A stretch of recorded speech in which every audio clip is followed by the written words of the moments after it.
जय हिंद दोस्तों, मेरे सभी देशवासियों को नमस्कार, सत श्री अकाल और आदाब। तो दोस्तों कैसे हैं आप सब? उम्मीद करते हैं आप सब अच्छे होंगे। तो दोस्तों, आप मेरे पीछे देख ही सकते हैं, ये हमारे देश का एक बहुत बड़ा मुद्दा है। ये गरीबी से ऊपर मुद्दा है, ये बेरोजगारी से ऊपर मुद्दा है, ये जो हमारी बेसिक सुविधाएं हैं उससे ऊपर मुद्दा है। ये मुद्दा आजकल सबसे बड़ा हो चुका है। क्या है मुद्दा? I love Mohammad versus I love Mahadev. तो दोस्तों, अब ये कंट्रोवर्सी, यह मुद्दा कहाँ से शुरू हुआ है? चंद रोज पहले कानपुर शहर में किसी ने आई लव मोहम्मद के बैनर लगा दिए।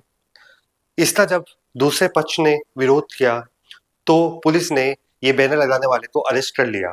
उसके अरेस्ट करने के बाद जो मुस्लिम समुदाय के लोग थे वो नाराज हो गए कि आपने किस आधार पर उस व्यक्ति को अरेस्ट किया है, इसमें ऐसा कौन सा क्राइम है कि इस पे अरेस्ट किया गया है। अब ये बात आग की तरह फैलने लगी और हर शहर में इसके लिए विरोध होने लगा और बात यहाँ तक की आ गई कि लोग आई लव मोहम्मद के बैनर लेके सड़कों पे रैलियां निकालने लगे और अपना विरोध दर्ज करने लगे। इस विरोध से जो है काफी शहर प्रभावित हुए और काफी शहरों में इसका विरोध देखने को मिला। तो दोस्तों, ये जो विरोध हो रहा है ये इसलिए हो रहा है कि आपने अरेस्ट क्यों किया, क्या रीजन था अरेस्ट करने का। अब जो दूसरा पक्ष है, अब इसके विपरीत उन्होंने आई लव महादेव के जो है पोस्टर्स दिखाने शुरू कर दिए हैं और वह भी अपना प्यार महादेव के लिए दिखा रहे हैं। इसमें भी कोई गलत नहीं है, वो भी दिखा सकते हैं।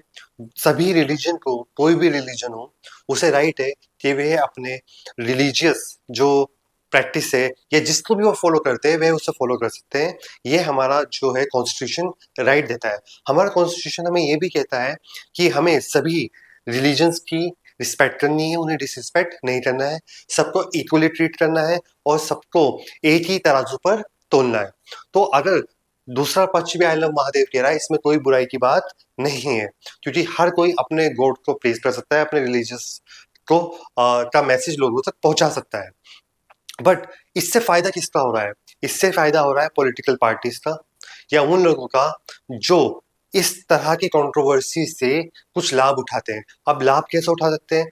लाभ उठाने का यही तरीका है कि वे चाहते हैं कि इस कंट्रोवर्सी को इतना बड़ा बनाया जाए कि इसे एक मुद्दा बना के इलेक्शन को जीता जा सके। तो दोस्तों, मैं आप सबसे यही कहना चाहता हूँ, इन चीजों से दूर रहें। ये चीजें जो है आपका समय बर्बाद करती हैं और इसका फायदा directly as well as indirectly सिर्फ पॉलिटिकल पार्टी को होगा। आपको इससे ना कोई फायदा होने वाला है। अगर आप इसका प्रोटेस्ट नहीं करते तो आपको कोई नुकसान भी नहीं होगा। तो दोस्तों, इन चीजों से दूर रहें। अगर आप प्यार करते भी हैं तो वो प्यार आप दिखाएं, पर इसके लिए रोडों पर अननेसेसरी रैलियां निकालना, नारे निकालना, ये सब चीजें जरूरी नहीं है। हाँ, अपना विरोध दर्ज कर सकते हैं, ज्ञापन दे सकते हैं प्रशासन को। जो आपको चीज सही नहीं लगी आप उसके खिलाफ कोर्ट में जाकर केस कर सकते हैं।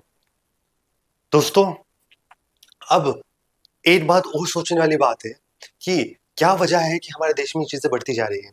जहां जो विकसित देश हैं वह टेक्नोलॉजी और अपने आप को कैसे ग्रो किया जाए उन चीजों में लगे हुए हैं, और एक हम हिंदुस्तान में रहकर जो हम अपने आप को विश्व गुरु बनाना चाहते हैं, हम इन छोटी छोटी बातों को लेकर उलझे पड़े हैं। एक तरफ अमेरिका हम पे टैरिफ लगा रहा है, अमेरिका हमारे H1 वीजा हो या किसी भी तरह के वीजा हो उन पे बहुत ज्यादा पेनल्टीज या चार्जेस लगा रहा है, या लोगों को वहां से वीडियो में डाल डाल कर भेज रहा है और हम यहाँ पर एक दूसरे से ही उलझे पड़े हैं। दोस्तों, ये ध्यान रखिए, अगर हम इसी तरह आपस में उलझे रहे तो हमारे देश की ग्रोथ जो है उस रेट से या उस तेजी से नहीं हो पाएगी जिस तेजी से हम इसकी ग्रोथ चाहते हैं। दोस्तों, हमें यह सोचना चाहिए कि हम इन बातों में क्यों उलझे हुए हैं, इन बातों से हमें क्या फायदा हो रहा है। क्या हमें जॉब मिल रही है? क्या हमारी गरीबी दूर हो रही है?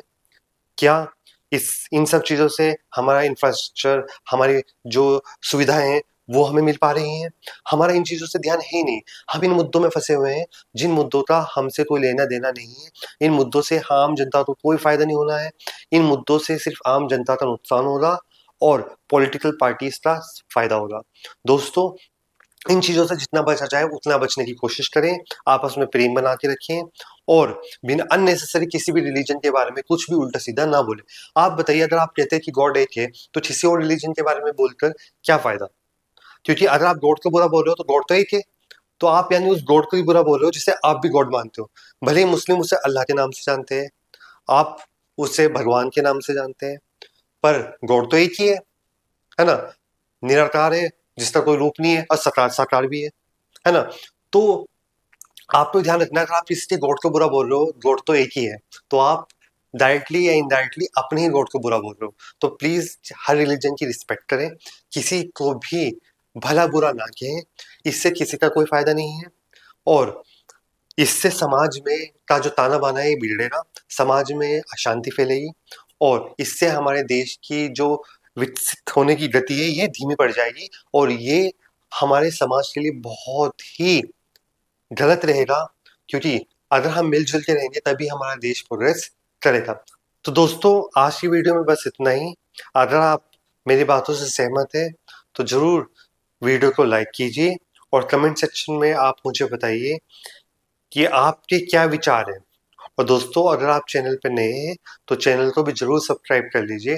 थैंक यू सो मच दोस्तों फॉर वॉचिंग द वीडियो।